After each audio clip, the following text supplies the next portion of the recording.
there was a question. So it was a pretty big, a $2.6 million cleaning company. But the question had teed up here about what marketing channels, sounds funny, what marketing channels still work in home services? So, I'm diving in right now because, well, I just hired a new position for us and I hired a builder. I specifically sometimes look for a builder. I hired a builder for marketing.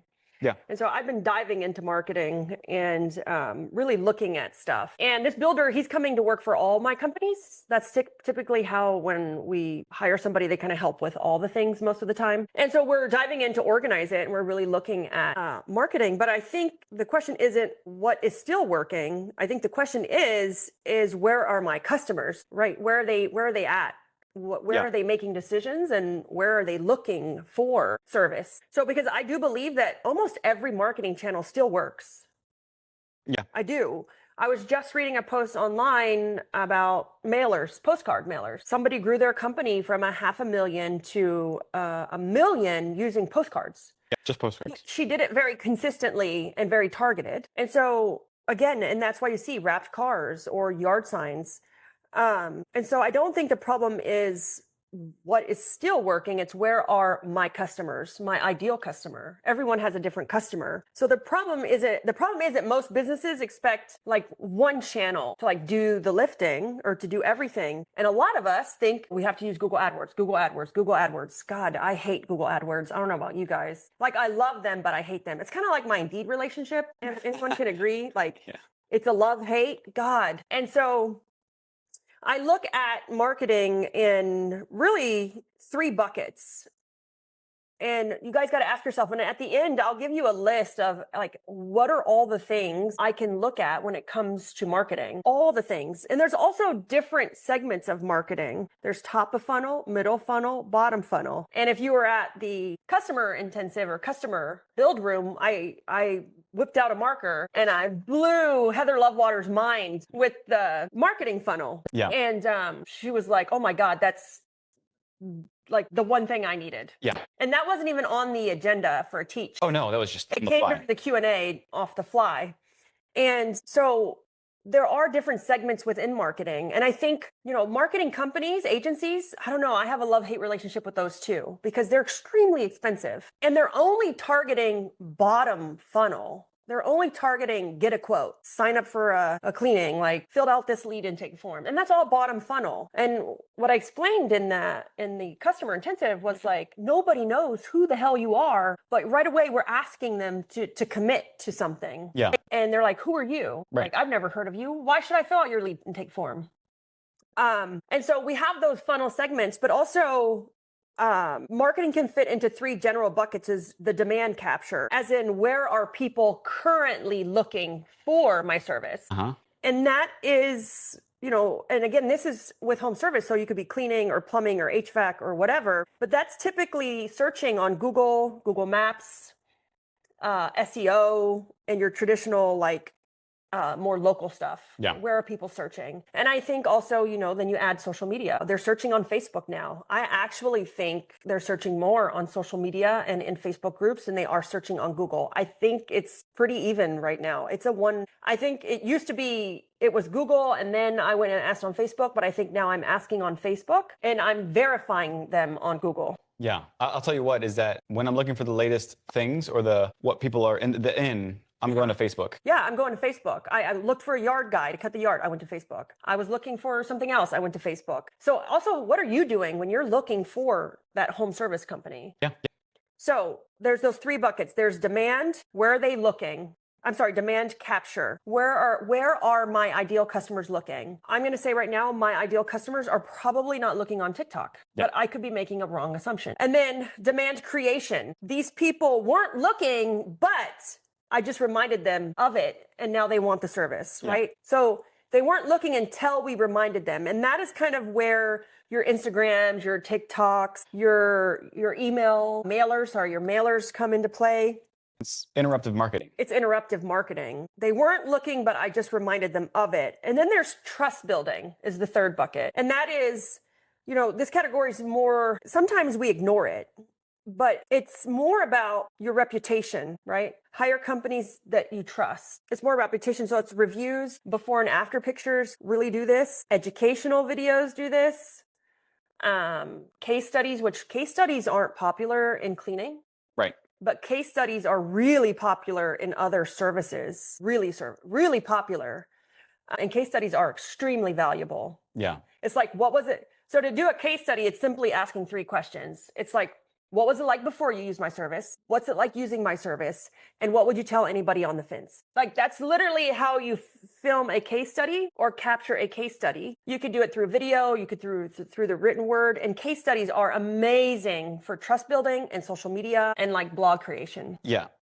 I will say, like, it might be a little bit more not as relevant for something like home cleaning, for instance. I would say, But- what was it like before you used my service? Right. Oh So it my could God, be, I had to do it myself. It sucked. Like, no one helped me around the house. Now, what's it like once you're using my service? Yeah. Oh my God, I come home from work and my house is clean. It's Yeah. amazing. and so it's, And then what would I say to anyone on the fence would be like, oh gosh, it's worth every penny. Like, I get my weekends back. So it is, I will argue, it is. yeah. And I meant to say that it's a little bit more of a lightweight. Oh, okay. You don't think it's worth doing because it's you feel like it's just cleaning. Yeah. But, Oh, you mean from the business perspective? from the business perspective, Yeah. but yeah, no, like it's tapping into that intimacy of what's happening from it. Like I know that organizing is a little bit deeper, Yeah. more intimate. But yeah, So I'll keep going with the building the trust, right? It was reviews, which we are all obsessed with. So, but it's before and after pictures build trust, educational how-tos. We see all those influencers on TikTok, right? With how-to videos. yeah, Case studies, which are huge, behind the scenes captures, team intros, like, introducing team members, when you hire a new team member's birthday, and then owner content. And I think everybody runs away from owner content. yeah, But people buy from people. They don't, but that builds more trust than anything. yeah, So what I would do is I would stop asking what marketing channels are working right now and really ask where is my next customer right now? Where are they at before they make the buying decision? Are they in Google? Are they in ChatGPT? You can search this. Typically, if your marketing person set up your Google analytics, it will tell you where your top searches come from. I highly recommend it. If your marketing company or agency didn't set up your Google Analytics, it's not rocket science. You're simply just connecting your website to all the things in the world, and Google is tracking, or Google connects your website to all the links in the world, and Google's tracking where those come from. It's really, really insightful. yeah, So, where's your next customer at right before they buy? And so let's go back to the marketing funnel. I wish I had a paper, because the top of funnel is all about awareness. It's like, look at me. I understand how you feel. I'm a mom too. Oh my God, I have kids too. I have a dog too. Oh, my dog's right here. I didn't even see him. And that relates to the buyer. Yeah. Right? They're not interested yet. You're just creating awareness, saying, look at me. Middle funnel is I'm the expert, right? That's more in the decision-making process, and that's right before they need you. And that's where the expert comes in, like, hey, download my free cleaning checklist, or like, hey, I'm going to do a product review, or hey, I'm an expert, so you should listen to me. that's the consideration phase. Consideration phase. And that's where they are right before they make a purchase. Yeah. And then bottom funnel is get an estimate, get a quote, here's a sale, look at my review. And typically what I find is we're all in that bottom funnel stage, and that's all we're doing, but we're building no trust and we're building no authority, because authority comes from top of funnel, which is awareness, and trust comes from the middle funnel, which is in that consideration phase. And then they make that decision in bottom funnel, which is get a quote. It's that comparison phase of apples to apples. Why you instead of somebody else? Because they're already looking with the intention. Yeah.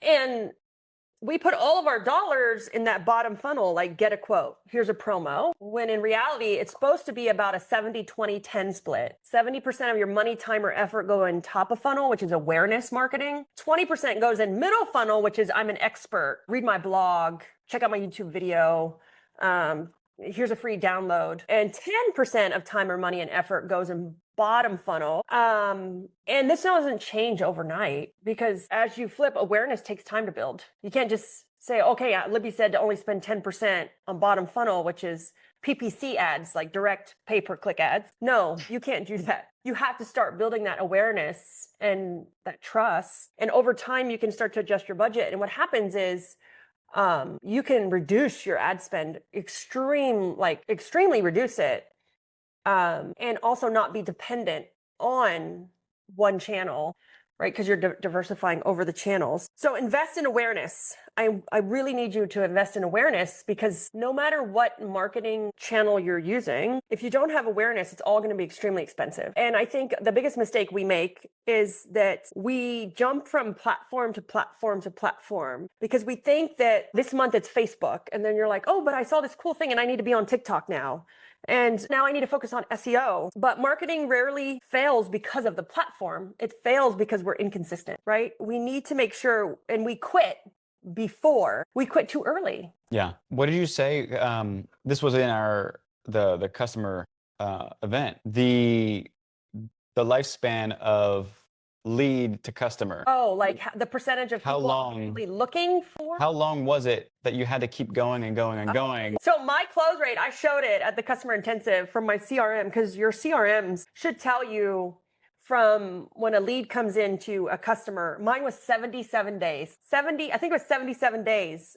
I'm like, that's insane, because we do market differently. Yeah. But I pay 29 cents for an email. Right. To remarket to, versus $250 for an email in a form. Yeah. If it's optimized, otherwise you're paying $500 on Google ads. So my marketing is different, but it's a longer life cycle, but it's a cheaper lead. Yeah. Right. And so, because we're building that awareness, we're giving out those downloads, we're capturing emails before they even need the cleaning. Why? Because only 1% so I didn't make up this number, right? This was a number that it's pretty common that out of 100 people that see your bottom funnel PPC get a quote ad, out of 100 people, only 1%, so 1% out of 100 would actually be ready to buy. They're ready to move forward. And so we're putting all that time and effort to 1% of people who are actually ready to commit at that stage, versus when they are ready, will they remember who you are? Are they already following you on social media? Do you already have their email so that you can retarget them through email? I have 29,000 leads in my Organize It CRM. 29,000 leads. How many leads do I have in my Libby Dilution email? I couldn't even. Yesterday, 60,000. Yeah. Granted, not all the ones in Libby Dilution are great leads. Right. But in Organize It, they're all legitimate, real leads that came in locally in Fort Myers, 29,000 leads. And that's just because we market. And so it's not what channel isn't working right now. You have to find what channel works for you and for where your customer is currently at. So I'll be honest, I put no effort into things like TikTok. I put no effort into Instagram, really. We put the majority of our effort into Facebook and into Google, right? Or into SEO. Yeah. Like blogs or being more of authority. So it's Facebook, which is the majority. And second on my social media list would be Instagram, but I don't put any effort into any other ones because my customers we found are there. I want a young career working mom. And we're very specific on that because we live in a very interesting area. Yeah. We live in a retirement area, and I don't need like Mrs. Jones behind us with a toothbrush telling us we missed an area. So long answer to a... No, it's great. But so your micro move to this answer is, or your action is, take the week and map out where your last 10 customers came from. Where'd they come from? Are you tracking it? And I think, Summer taught at our customer intensive, and she said something really interesting that I loved that no one talks about is what about the customers, the leads that didn't convert? So many people are worried about the leads that did convert, like they filled out that form, so you knew they were there. But how many people come to your website and just leave? Now, there are tools out there that can capture that information. Legal or not. Legal or not. And so for the longest time, I could see and get the email address of the person that wasn't on my Organize It website. Yeah. I could see my stalkers. It was really interesting. But I could also see how long was someone on the website? When did they leave? What page did they leave at? Because I think that is just as important at looking at, we're so focused on, did they fill out that lead form? But how many people came and didn't do anything? Yeah. They just left. But your micro move is map out your last 10 customers. How did they hear about you? First hear about you, like before they filled out that lead intake form. What made them call you, or what made them fill out that form? And what almost stopped them from buying? Now, these are great questions you can ask during the sales process. And then why did they choose you? Why did you choose us?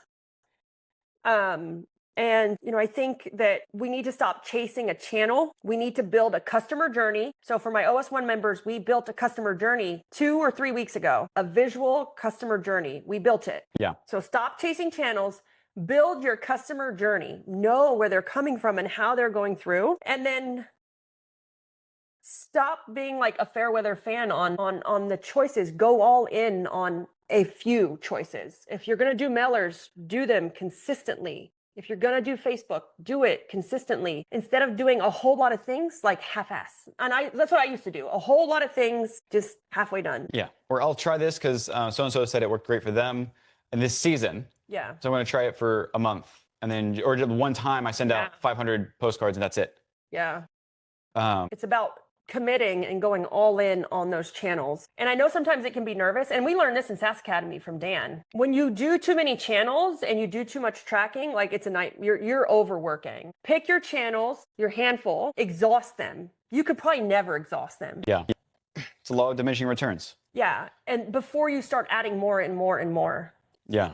Yeah. How much? I wouldn't just get a little dash of lemon and then throw it away. No, I'm going to mess sparkling water. I'm going to bring that thing out. Yeah. Yeah, that's great. Is there any questions in the chat? Not yet. Yeah, I think we're mid-swing here with summer. Yeah. All right, our next question. Next question I have teed up. I know. So this is going to be a big one, especially for us coming into this people event that we have. Yeah. It's a nice play. So question came in, how do you stop yourself from constantly repeating instructions when onboarding or training a new team member? I love this question. And that's because, most owners think they're training. Most people think they're training someone, but what they're actually doing is you're the walking instruction manual. How many of us feel like the walking instruction manual? And so just because we have some onboarding stuff doesn't mean we actually have an onboarding system. And this comes into play with every new employee gets a new version of onboarding. Every existing employee got a slightly different version of onboarding. Mm-hmm.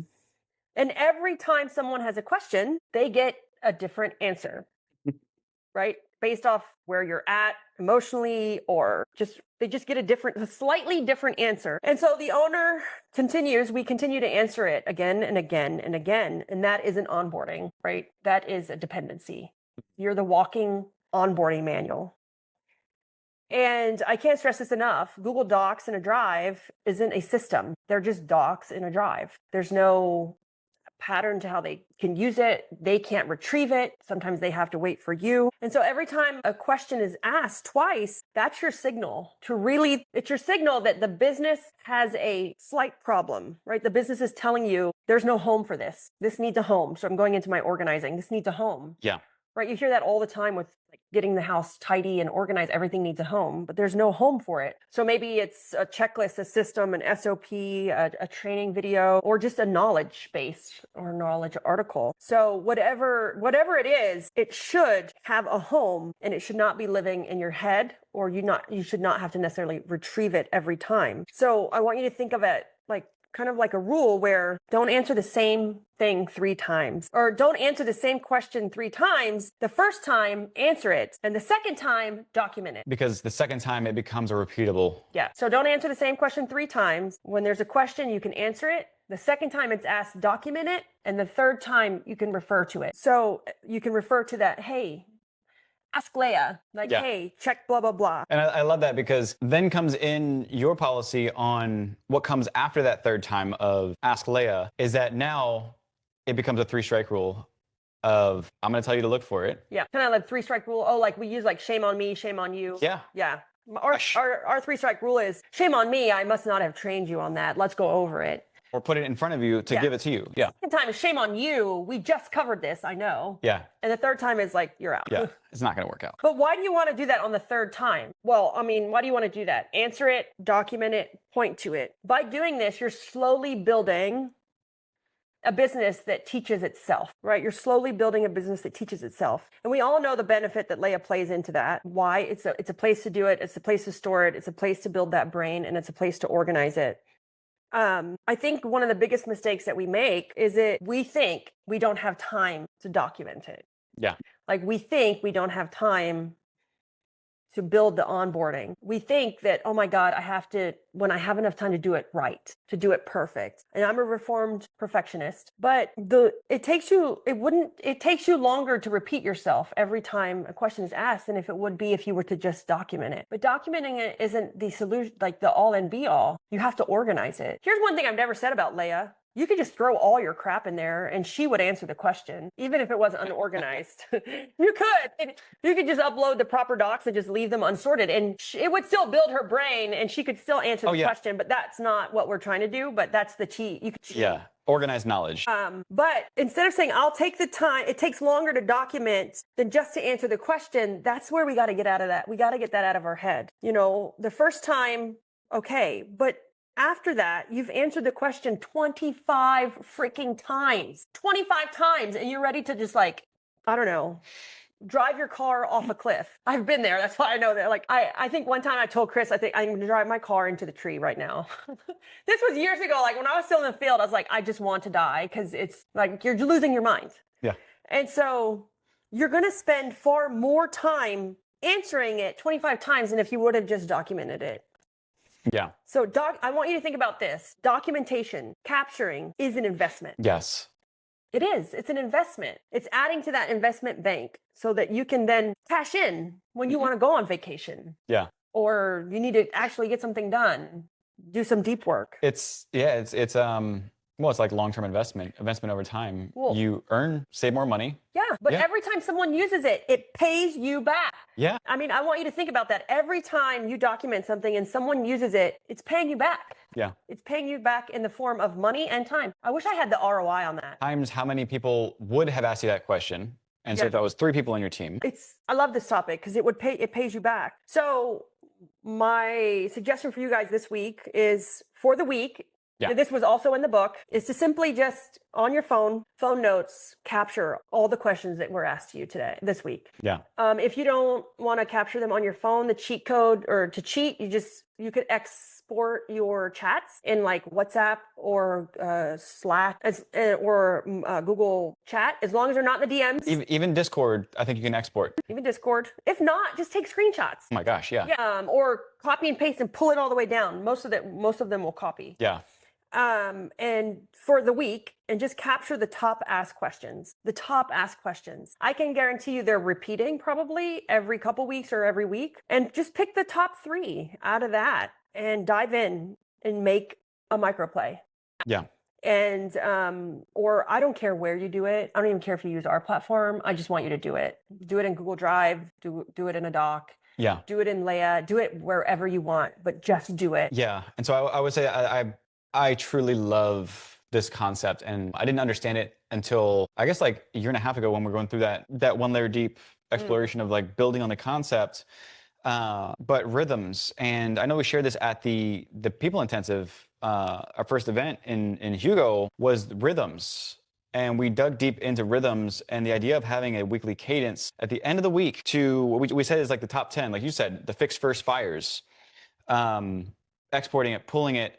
But what that gives you is let's just say as the owner or as the leading operator, because I know there's a lot of other operators in this room right now, is for those that are actually doing the work day to day, you get pulled away throughout the entire week. So end of week, Friday, pulling that information and getting a breakdown. And we do this with Leia, is we dump it in there and ask Leia, give me my top 10 fix first fires based on the chats, and then just dump it all in there.